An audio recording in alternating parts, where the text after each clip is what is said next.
பார்த்துக் கொண்டிருப்பது 24 news Tamil. Walks குழுமத்தின் 17வது நிறுவனர் தின விழா. சென்னை ஜூன் வாக்ஸ் குழுமத்தின் 17வது நிறுவனர் தின விழா சென்னை கோவிலம்பாக்கத்தில் உள்ள வாக்ஸ் விருச்சக வளாகத்தில் நடைபெற்றது.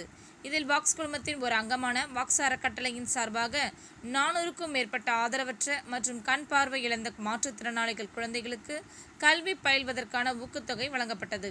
வாக்ஸ் குழுமத்தின் நிறுவனர் ஞானசுந்தரம் அவர்களின் நினைவை போற்றும் வகையில் குழுமத்தின் தலைவர் ராவணன் ஞானசுந்தரம் தலைமையில் நடைபெற்ற இந்த கல்வி ஊக்கத்தொகை மற்றும் நலத்திட்ட உதவிகள் வழங்கும் விழாவில் வருமான வரித்துறையின் கூடுதல் இயக்குனர் செந்தில் வேலவன் IRS, ஓய்வு பெற்ற IAS அதிகாரி சோலை ஐயர், சிப்காட் பொது மேலாளர் வீரபத்ரன் ஆகியோர் சிறப்பு விருந்தினர்களாக கலந்து கொண்டு ஆதரவற்ற மற்றும் பார்வையற்ற மாற்றுத்திறனாளிகள் குழந்தைகளுக்கு கல்விக்கான நிதி உதவிகளை மாற்றுத்திறனாளிகளின் தாயகம் என்ற அமைப்பிற்கு ஸ்ரீபெரும்புதூர் 4875 சதுர அடிவில் அளவிலான நிலத்தை நன்கொடையாக வழங்கினர். மேலும் மறைந்த ஞானசுந்தரம் அவர்களின் சுயசரிதையை விவரிக்கும் விதமாக நிழலாடும் நினைவுகள் என்ற தலைப்பிலான புத்தகத்தின் 2ஆம் பதிப்பும் வெளியிடப்பட்டது.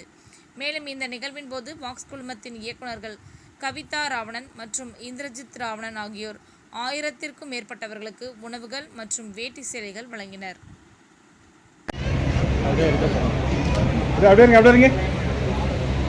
அவங்களுக்கு கொஞ்சம் ஃப்ரெண்ட்ல எடுத்துட்டு வந்துருங்க. வரும் சார்.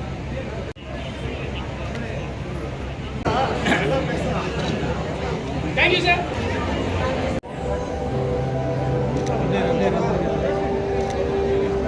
கொஞ்சம் கேமரா வந்து கொஞ்சம் பின்னாடி வாங்க. B10 Pooja, daughter of B Govindarajan.